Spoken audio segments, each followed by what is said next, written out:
तो प्यारे बच्चों, आज मैं आपके साथ डिस्कस कर रहा हूँ एक्सरसाइज 12.1। और एक्सरसाइज 12.1 में आप क्या क्या सीखने वाले हैं उन बातों को ध्यान से देखिए, क्योंकि आप पहले भी एक्सरसाइज 12.2 को हमारे साथ डिस्कस कर चुके हैं। तो 12.2 में मैंने सारे 12.1 के कंसेप्ट आपको सिखाए थे।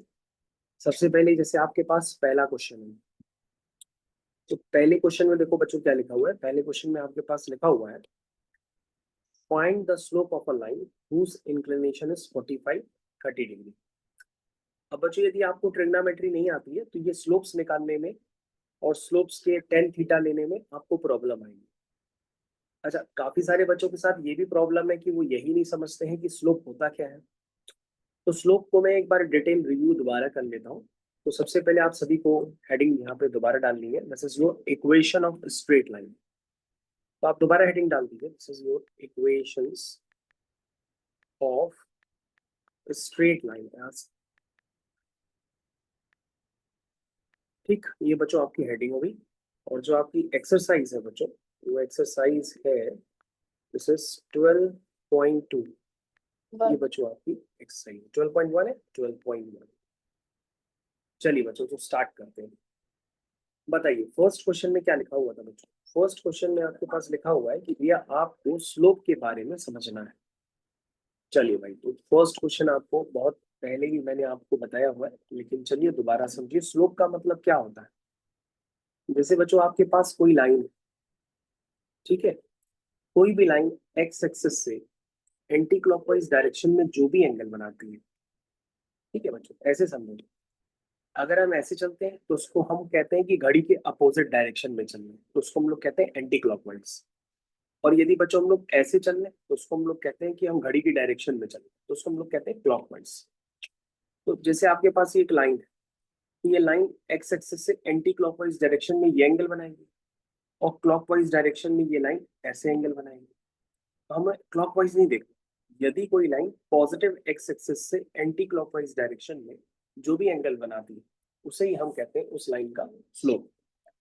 तो बच्चों, ये जो बेसिकली स्लोप होता है उसको हम लोग टेन थीटा से रिप्रेजेंट करते हैं। जैसे बेसिकली यहाँ पे लाइन का थीटा क्या है, 45। तो बच्चों, अगर हमें इस लाइन का स्लोप निकला हो तो स्लोप बेसिकली क्या होता है, टेन थीटा होता है। तो फर्स्ट पार्ट का अगर आप आंसर लिखेंगे तो स्लोप आ जाएगा टेन थीटा। और थीटा कितना है बच्चों, 45, और टेन 45 हो जाएगा 1। तो बड़ा आसान हो गया काफी क्वेश्चन।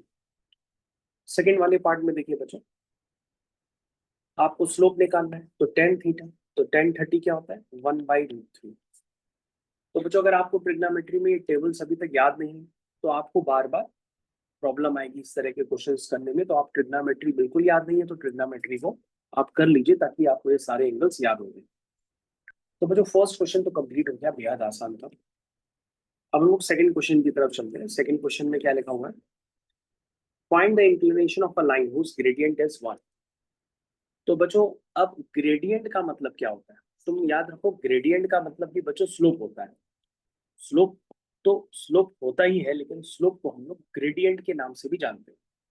तो ग्रेडियंट का मतलब भी बच्चों स्लोप होता है। जितने भी बच्चे जुड़े हुए हैं वो उस बात को ध्यान दें कि भैया ये जो ग्रेडियंट होता है, तो ग्रेडियंट का मतलब भी स्लोप होता है। तो ग्रेडियंट बच्चों कहाँ पर लिखा है, ये लिखा है ग्रेडियंट। तो ग्रेडियंट का मतलब बच्चों स्लोप होता है।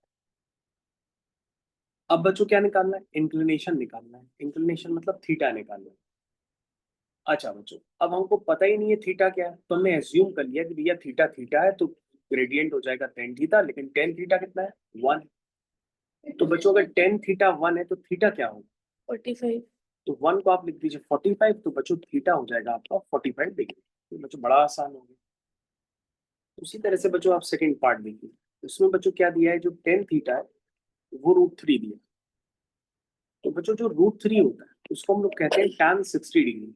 तो दैट मीन्स थीटा जो आपका है ना बच्चों, वो 60 डिग्री हो जाएगा। उसके बाद बच्चों आपके पास थर्ड पार्ट गिवन है। तो जो टेन थीटा है बच्चों, वो 1/√3 गिवन है। तो tan theta is equal to 1/√3। 1/√3 का मतलब होता है टेन 30 डिग्री। तो इसका मतलब थीटा आपका हो जाएगा 30 डिग्री। तो जो फर्स्ट पार्ट में जो इंक्लिनेशन है 45 है, सेकेंड पार्ट में 60, और थर्ड पार्ट में 30। ये पार्ट आपको क्लियर है बच्चों। तो बच्चों, हम लोग नेक्स्ट क्वेश्चन की तरफ मूव करेंगे। बड़े ही आसान क्वेश्चन थे ये सब बच्चों, एक एक नंबर के क्वेश्चन होते हैं अगर एग्जाम में आते हैं। चलिए भाई थर्ड वाला पार्ट क्या लिखा है, find the equation of a straight line parallel to X axis and which is at a distance of 2 unit above it. तो बच्चों ये तो फिर से क्लास 9th स्टैंडर्ड के क्वेश्चंस बन गए, बस अगर आप डायग्राम सही से बनाएंगे तो आपसे जल्दी हो जाएंगे। ये रहा बच्चों आपका क्वेश्चन। तो जिन बच्चों के पास बुक्स नहीं है वो यहीं से इस लेक्चर के माध्यम से इस अपने क्वेश्चन पेपर को कंप्लीट करें। तो सबसे पहले बच्चों कोऑर्डिनेट एक्सिस का यहाँ पे जिक्र हो रहा है हमारे हिसाब से, क्योंकि ये एक्स एक्सिस और वाई एक्सिस का जिक्र कर रहा है। तो पहले वाले पार्ट में बच्चों हमने क्या किया, पहले वाले पार्ट के अकॉर्डिंग आपको लिखा है find the equation of straight line parallel to X axis. तो बच्चों 1 2 3 -1 -2 1 2 -1 -2। तो बच्चों अगर ध्यान से देखें, find the equation of straight line parallel to X axis which is at a distance of 2 unit above it। ये देखो बच्चों ये स्ट्रेट। अब बच्चों अगर आप ध्यान देंगे तो ये स्ट्रेट लाइन जो है ये एक्स एक्सिस के पैरेलल है ना, और यहाँ से बच्चों कितना ऊपर है 2 यूनिट। ये डिस्टेंस कितनी है बच्चों 2 यूनिट ऊपर है।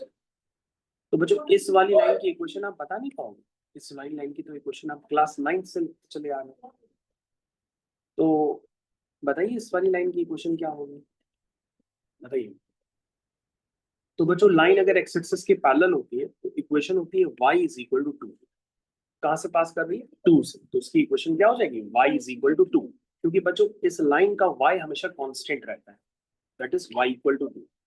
अगर आपने कभी नहीं पढ़ा 9th में तो ऐसे समझ लीजिए, अगर लाइन एक्स एक्सिस के पैरेलल में है तो आप y इज इक्वल टू करके लिखते हैं, y एक्सिस के पैरेलल है तो आप x इक्वल टू करके लिखते हैं।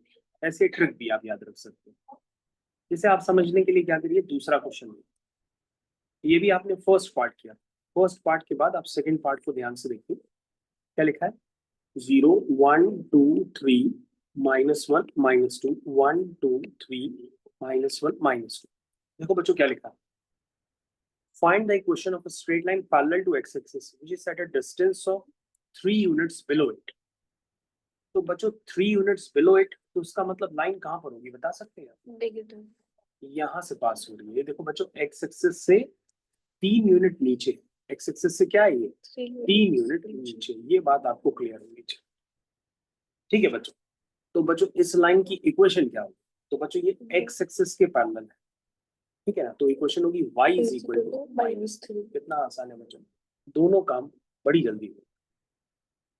तो भाई आपको इस लेक्चर के माध्यम से कई सारे लेक्चर आपके पास ऑलरेडी हैं, उनके माध्यम से आप जल्दी जल्दी रिवीजन अपना करिए complete. Fourth question, fourth question बच्चों क्या लिखा है, चलिए उसको भी हम लोग कंप्लीट करते हैं। आइए बच्चों, तो बच्चों लोग आ चुके हैं क्वेश्चन नंबर 4 की तरफ, जरा ध्यान देते हैं इस पे क्या लिखा हुआ है। इसमें लिखा है find the equation of straight line parallel to y axis. अब बच्चों पहले चल रहा था पैरेलल टू एक्स एक्सिस, अब क्या चल रहा है पैरेलल टू y एक्सिस। तो बच्चों बस इतना फर्क है, तो दोनों पार्ट में हमें लगता है पैरेलल टू y एक्सिस का जिक्र किया गया। तो बच्चों सबसे पहले 0 1 2 3 -1 -2 -3 1 2 -1 -2 0 1 2 3 -1 -2 1 2 -1 -2। देखिए बच्चों पढ़िए क्या लिखा है। बच्चों से लिखा है find the equation of straight line parallel to y axis and which is at a distance of 3 unit to the right. तो बच्चों y एक्सिस कहां पर है, ये है बच्चों y एक्सिस, ये है x एक्सिस। अब आपको पास y एक्सिस के पैरेलल लाइन, तो y एक्सिस के पैरेलल लाइन तो बच्चों खूब सारी हो सकती है, लेकिन कह रहा कि y एक्सिस से कितनी राइट है 3 यूनिट राइट। तो 3 यूनिट राइट पे बच्चों तो ये वाली लाइन बनेगी जो मैं आप फाइनली बनाने जा रहा हूँ, ये वाली लाइन। तो ये वाली लाइन बच्चों y एक्सिस से 3 यूनिट राइट हैंड साइड पे। तो बच्चों ये y एक्सिस के पैरेलल है तो उसकी इक्वेशन होगी x इक्वल टू 3। कितना आसान है बच्चों। उसके बाद बच्चों सेकंड पार्ट में क्या लिखा है, सेकंड पार्ट में ध्यान से देखिए, सेकंड पार्ट में बच्चों लिखा हुआ है कि ये जो लाइन है 2 यूनिट्स टू द लेफ्ट -2, क्या है 2 यूनिट्स टू द लेफ्ट। तो बच्चों वो लाइन हमारे हिसाब से ये है। तो बच्चों इस लाइन की अगर हम इक्वेशन लिखेंगे तो इक्वेशन हो जाएगी x इक्वल टू -2। ठीक है, मेरे ख्याल से बच्चों आपको ये सारी बातें अच्छे से क्लियर हो गई। चलिए बच्चों फोर्थ पार्ट आपका कंप्लीट हो, चलिए फिफ्थ वाले पार्ट की तरफ हम लोग बढ़ते हैं। फिफ्थ वाले पार्ट में बच्चों क्या लिखा है, find the equation of straight line parallel to Y axis in passing through the point -3, y। चलो बच्चों देखते हैं क्या हो सकता है। नेक्स्ट क्वेश्चन की तरफ बच्चों आ गए हैं। ये बच्चों आपका रहा नेक्स्ट क्वेश्चन। हाँ बच्चों फिफ्थ वाला क्वेश्चन है, सिक्स्थ वाला मत पढ़िएगा। इसमें लिखा है find the equation of a straight line parallel to Y axis. अच्छा बच्चों अब एक बात आप और समझ लीजिए पॉजिटिवली।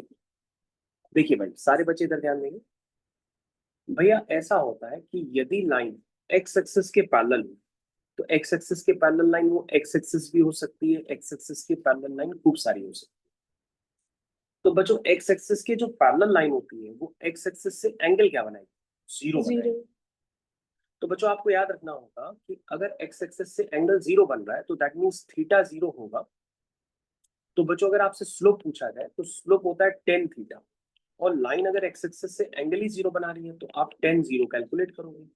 तो बच्चों जो टेन जीरो होता है वो जीरो ही होगा। टेन जीरो बच्चों क्या होगा, जीरो। तो बच्चों अगर लाइन एक्स एक्सिस के पैरेलल है तो उसका स्लोप जीरो होगा। और बच्चों यदि लाइन आपकी वाई एक्सिस के पैरेलल है, तो आप देखो बच्चों वाई एक्सिस के पैरेलल लाइन आपने खूब सारी बनाई है। और अगर आप ध्यान से देखेंगे तो वाई एक्सिस से पैरेलल लाइन जो होती है वो एक्स एक्सिस से कितना एंगल बनाएगी, 90 डिग्री। तो बच्चों अगर थीटा 90 है तो स्लोप कितना हो जाएगा, 1090। और 1090 बच्चों क्या होता है, अनडिफाइंड। अनडिफाइंड को बच्चों क्या लिखते हैं, 1/0 भी लिखते हैं या अनडिफाइंड भी लिखते हैं। जब कैलकुलेशन करना होता है तो बच्चों 1/0 लिखते हैं। अब देखो बच्चों क्या लिखा, find the equation of a straight line parallel to Y axis in passing through the point -3, 5। तो बच्चों अगर आपके दिमाग में स्ट्राइक ना करे तो आप एक स्टैंडर्ड याद कर लीजिए। स्टैंडर्ड बच्चों देखिए जरा, स्टैंडर्ड ये होता है कि यदि कोई लाइन एक फिक्स पॉइंट से पास कर रही है और उसका स्लोप पता है तो लाइन की बच्चों इक्वेशन होती है y - y1 = m times x - x2। सारे बच्चे इधर ध्यान देंगे भाई। भाई यदि कोई लाइन किसी फिक्स पॉइंट x1 y1 से पास होती है और उसका स्लोप m है तो लाइन की इक्वेशन होती है y - y1 = m times x - x2। ये भाई सारे बच्चों को पता होना चाहिए। अब बच्चों यहाँ पर ध्यान से देखेंगे, find the equation of a straight line parallel to y axis.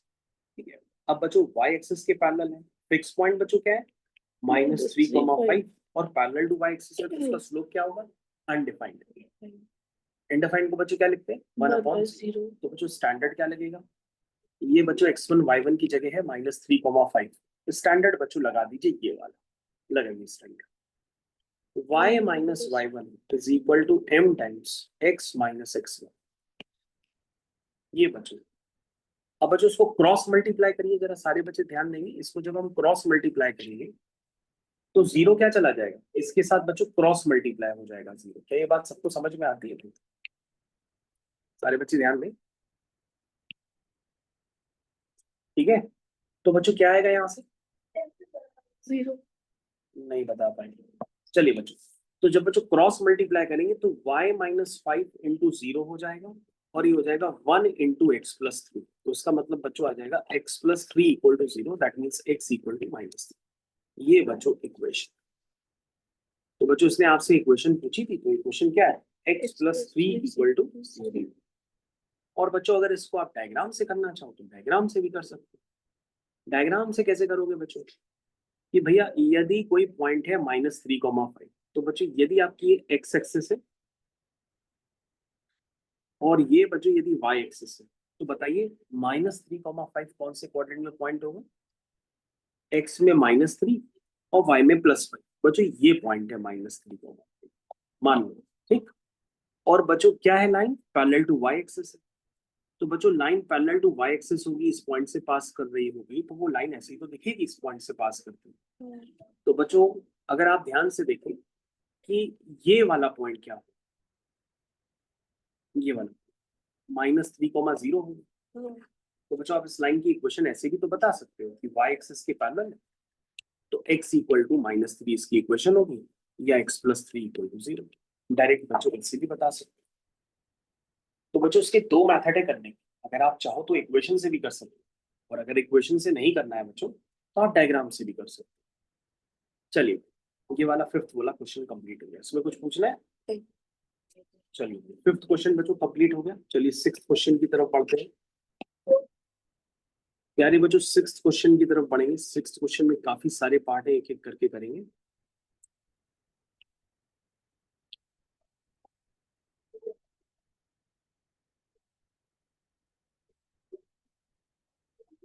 ये देखिए बच्चों, ये क्वेश्चन है, लिखा है find the equation of a line whose slope, slope कितना है बच्चों? 3, और बच्चों वाई एक्सिस इंटरसेप्ट जो होता है वो -5, इसको हम लोग कहते हैं Y axis intercept.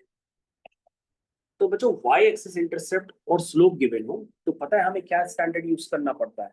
Slope intercept form of a line, slope intercept form of line. तो बच्चों slope intercept form of a line होता है y is equal to mx plus C. ये बच्चों आपको याद रखना पड़ेगा, ठीक है? तो बच्चों y is equal to n कितना है बेटा? 3। c कितना है बच्चों? यही होता है जो y एक्सिस इंटरसेप्ट होता है ना, उसी को ही हम लोग क्या कहते हैं? c कहते हैं। तो c की जगह क्या है? -5। तो बच्चों इक्वेशन आ गई। तो बच्चों y equal to mx plus c जो होता है उसको हम लोग कहते हैं slope intercept form of a line. हो गया कंप्लीट। कितना आसान था। सेकेंड वाला पार्ट देखिए। सेकेंड वाले पार्ट में बच्चों स्लोप आपका दिया है -2/7, और बच्चों y एक्सिस इंटरसेप्ट जो c वो बच्चों आपका 3 है, ठीक है? तो लाइन की इक्वेशन क्या है? y is equal to mx plus C. हो गया, कितना आसान है। थर्ड वाला पार्ट देखो। तो थर्ड वाले पार्ट बच्चों सारे ही सेम है, डायरेक्ट लिख देते हैं y is equal to mx plus C. C कितना है? सी है -4/3। सी -4। और बच्चों फोर्थ वाले पार्ट में बताइए y is equal to mx plus c. m कितना होगा? 30 डिग्री। नहीं बेटा, ये तो एंगल है। हाँ। एंगल से स्लोप निकालने के लिए हमें tan थीटा लेना पड़ता है, और tan 30 होता है 1/। तो बच्चों हो जाएगा y is equal to mx plus C. C बच्चों है 2, ठीक है बच्चों? तो बच्चों सारे के सारे पार्ट मैंने आपके कंप्लीट कर दिए। तो मेरे हिसाब से बच्चों सारे पार्ट आपको समझ में आ गए होंगे। सिक्स्थ क्वेश्चन आपका कंप्लीट हो गया। सिक्स के बाद बच्चों बाकी जो क्वेश्चन है वो आपको विजिबल नहीं है तो मैं लिख दूंगा, लेकिन आप क्वेश्चन पढ़ तो लीजिए। क्या लिखा है? Find the slope and y axis intercept of the lines. तो बच्चों रिवर्स क्वेश्चन कर दिया गया है। आपके पास लाइन की इक्वेशन गिवन है, उसमें से स्लोप और वाई एक्सिस इंटरसेप्ट निकालना। तो कहोगे सर बड़ा आसान काम है। ठीक है, आसान काम है तो करना स्टार्ट करिए। चलिए भाई, सेवेंथ क्वेश्चन की तरफ आते हैं। ML Agarwal, class 10, ICSE board. क्या लिखा है सेवेंथ क्वेश्चन में? सेवेंथ क्वेश्चन में लिखा है find the slope and y axis intercept of the following lines. तो बच्चों लाइन क्या है? x minus 2y minus 1 equal to 0। तो बच्चों यहाँ से इक्वेशन क्या बनेगी? तो y की वैल्यू बताइए। 2y is equal to x minus 1। तो बच्चों y कितना आएगा? 1/2x minus 1/2। ना आसान।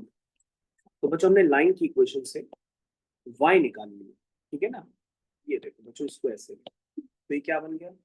y is equal to M x plus C. तो बच्चों जब कंपेयर करेंगे तो m की जगह क्या नजर आ रहा है? 1/2। और बच्चों c की जगह नजर आ रहा है -1/2। तो बच्चों क्या होता है कि अगर आपके पास m और c पता हो तो आप डायरेक्टली भी इक्वेशन लिख सकते हो y equal to M x plus c. और यदि बच्चों इक्वेशन पता हो तो इक्वेशन से तुम क्या निकाल सकते हो? m और c निकाल सकते हो y equal to M x plus c के फॉर्म में लिख कर। तो बच्चों ये फर्स्ट पार्ट हो गया। चलिए बच्चों सेकंड पार्ट की तरफ आते हैं। सेकंड पार्ट में क्या दिया है? 4x minus 5y minus 9 equal to 0।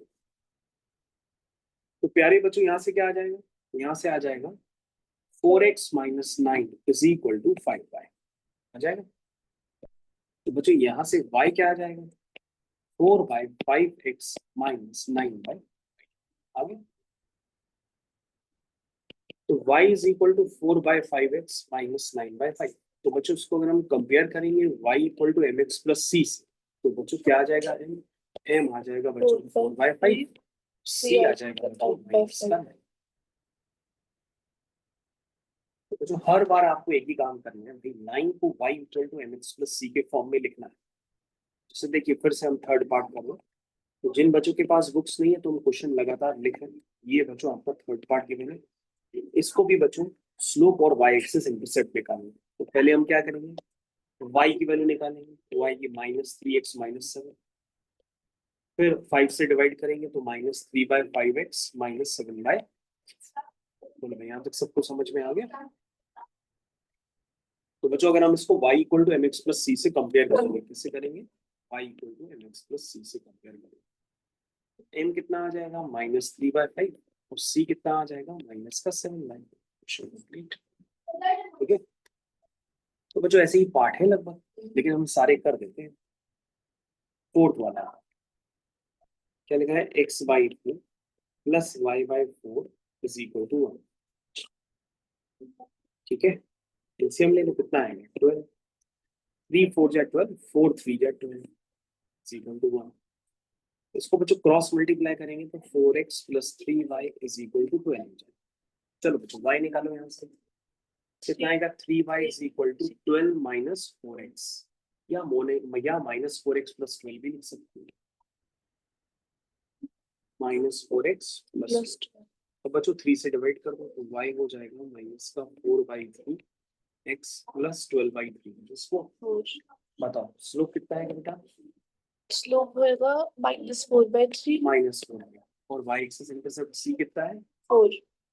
हो गया प्रश्न। ठीक है, चलिए बच्चों फिफ्थ वाला पार्ट करते हैं, y -3 इक्वल टू 0। बच्चों ये वाला पार्ट देख करके लोगों को तकलीफ है, लेकिन आपको तकलीफ हो रही है तो फिर करिए क्वेश्चन।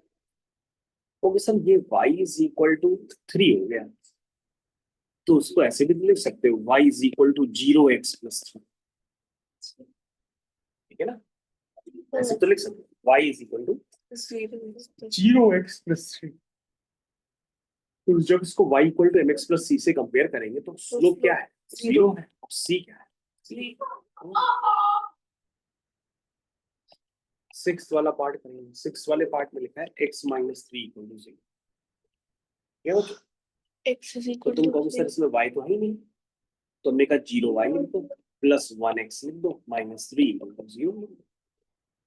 अब यहाँ से तुम y की वैल्यू निकालो, 0 into y is equal to क्या आएगा, -x प्लस 3 आएगा। तो बच्चों y क्या है, तुम कहोगे सर y आएगा -1/0x प्लस 3/0। अब बच्चों अगर स्लोप 1/0 तो वो क्या होता है, tan इंफिनिटी। 90। तो स्लोप क्या हो गया इसका, इंफिनिटी। 1/0 मतलब इंफिनिटी, है ना। और बच्चों c क्या होता है, y एक्सिस इंटरसेप्ट, वो भी क्या है, इंफिनिटी। तो बच्चों ये वाले पार्ट का आंसर जरा आपको चेक करना पड़ेगा, क्योंकि ये दोनों पार्ट काफी स्पेसिफिक है। जरा इनके आंसर चेक करिए क्या क्या निकल करके आ रहा है। यही दोनों पार्ट बच्चे ज्यादातर गलत करते हैं।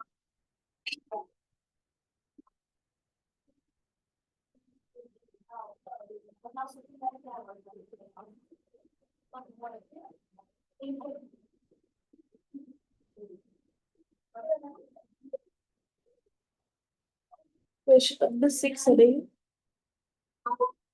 बताइए, 6 का फिफ्थ और सिक्स्थ का आंसर भी दे दिया है। और सिक्स पार्ट की चलो हम आंसर क्वेश्चन देखते हैं। तो एक्सरसाइज 12.1 एक्सरसाइज का क्वेश्चन नंबर 7 का फिफ्थ और सिक्स्थ, 7 का फिफ्थ और सिक्स्थ दिया तो है आंसर। तो 0 और 3 बच्चों मैच कर रहा है, 0 और 3, और फिर बच्चों लिखा है नॉट डिफाइंड, नॉट डिफाइंड। ठीक है, नॉट डिफाइंड तो लिखा हुआ है स्लोप में, लेकिन लिखा है y लिखा है इंफिनिटी, मतलब c की जगह बच्चों उन्होंने कुछ और लिखा है। c में लिखा हुआ है कि does not meet y axis. क्या लिखा है, does not meet y axis.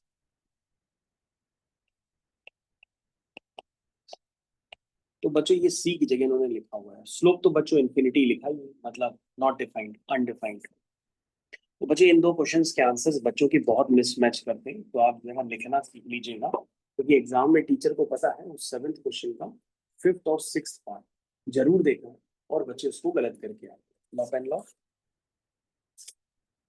देखो बेटा ये दोनों क्वेश्चन, तो कुल मिलाकर के बच्चों आप समझ तो गए ही कि हम क्या बता रहे हैं प्रीवियस से। चलो नेक्स्ट क्वेश्चन की तरफ बढ़ते हैं। नेक्स्ट क्वेश्चन क्या है? Question number 8। देखो बच्चों क्वेश्चन नंबर 8 इसमें विजिबल नहीं है, फिर भी आपको जितना समझ में आ रहा देखिए, बाकी मैं पढ़ के बता रहा हूँ। इसमें लिखा है the equation of a line PQ is 3y minus 3x plus 7 equal to 0. Write down the slope of the line PQ. Calculate the angle that the line makes with positive direction of x-axis. इसका मतलब बच्चों ये angle of inclination भी पूछ रहा है और slope भी पूछ रहा है। इसका मतलब थीटा भी पूछ रहा है और एम भी पूछ रहा है। तो तुम कहोगे सर ये बहुत आसान है, क्योंकि किसी भी लाइन की क्वेश्चन से स्लोप निकालने के लिए उसको स्लोप इंटरसेप्ट फॉर्म में लिख सकते हैं।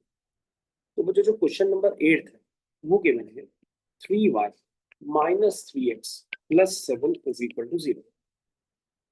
तो बच्चों अगर यहाँ से आप 3y की वैल्यू निकालेंगे तो आएगा 3x minus 7, और बच्चों अगर y की वैल्यू निकालेंगे तो 3/3 हो जाएगा 1 माइनस का 7/3 हो जाएगा। और इसको बच्चों अगर y equal to mx plus c से कंपेयर करेंगे तो m की जगह क्या दिखाई देगा बेटा? x मतलब 0। बच्चों m की जगह यहाँ पर 1 है, ठीक है। जो x का कोफिशिएंट है वो बच्चों 0 नहीं है 1 है, तो बच्चों m की जगह 1 हो जाएगा। तो बच्चों आपका एक आंसर आ गया, इसमें स्लोप पूछा था 1 आ गया। उसके बाद बच्चों क्या पूछ रहा था? Angle of inclination. तो स्लोप को बच्चों लिख दो tan थीटा, तो tan थीटा 1 हो गया, इसका मतलब थीटा क्या हो गया? 45। तो ये बच्चों दोनों आंसर आपके निकल गए। सारे बच्चों भाई ध्यान दें, 8th क्वेश्चन आपका कंप्लीट हो गया। 8th क्वेश्चन के बाद बच्चों नेक्स्ट क्वेश्चन आता है व्हिच इज क्वेश्चन नंबर 9। तो क्वेश्चन नंबर 9 में बच्चों क्या लिखा हुआ है देखते हैं। लिखा है the given figure represent the lines y equal to x plus 1 and y equal to root 3x minus 1. Write down the angles with the line makes with positive direction of x-axis and find theta. 9th question तो बच्चों आ चुका है exam में, school में, boards में, लेकिन आसान है काफी। देखो बच्चों ये आपकी पहली लाइन और ये बच्चों आपकी दूसरी लाइन। ये कह रहा थीटा निकाल, तो तुम कहो सर थीटा तो निकाला जा सकता है। कहोगे सर ये एंगल निकाल ले, ये एंगल निकाल ले, ये हो गया अल्फा, ये हो गया बीटा, तो सर एक ट्राइंगल बन रहा है। क्या बन रहा है? ट्राइंगल। तो बच्चों ये देखो ट्राइंगल बन रहा है। इस ट्राइंगल में क्या लगाते हैं? एक्सटीरियर एंगल थ्योरम लगा करके बीटा लगा सकते हैं। और मान लो तुमने क्लास 8 9 तक 7 से अभी तक एक्सटीरियर एंगल थ्योरम ही नहीं पता है, तो ट्राइंगल के एंगल सम प्रॉपर्टी से निकाल लो, ये थीटा। ठीक, चलिए। तो सबसे पहले बच्चों हमें ये अल्फा और बीटा निकालने हैं, तो बताइए इन दोनों लाइन की इक्वेशंस क्या है? तो कहोगे सर इस वाली लाइन की इक्वेशन है x+1 और इस वाली लाइन की इक्वेशन है √3x-1। ठीक, तो बच्चों ये एंगल कितना हुआ? ये एंगल हुआ 45 डिग्री। ठीक है, क्योंकि स्लोप क्या है 1। ये वाला एंगल बेटा कितना हुआ? 60 डिग्री। यस, क्योंकि बच्चों स्लोप √3 है, तो m को tan थीटा लिखोगे तो tan थीटा √3 तभी होता है जब ये बीटा क्या होगा? 60 डिग्री। तो बच्चों एंगल तो आ गया, ये 45 ये 60, तो ये एंगल निकाल सकते हो। कहोगे सर बिल्कुल निकाल लेंगे। सर ये स्ट्रेट लाइन है तो ये 180 माइनस 60 होगा, यानी कि 120। सर ये 120 है, ये 45 है, तो दोनों को ऐड करके 180 से माइनस कर देंगे तो ये एंगल आ जाएगा।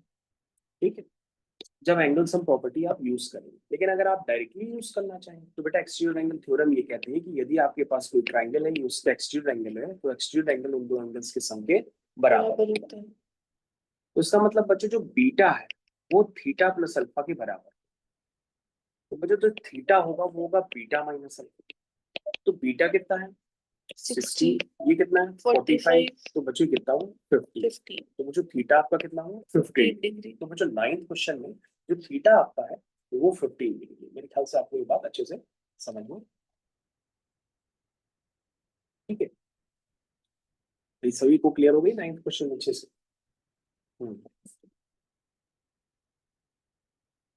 तो मेरे ख्याल से ये तो 12.2 है बच्चों। 9th क्वेश्चन भाई सभी को अच्छे से मैंने क्लियर करवा दिया है।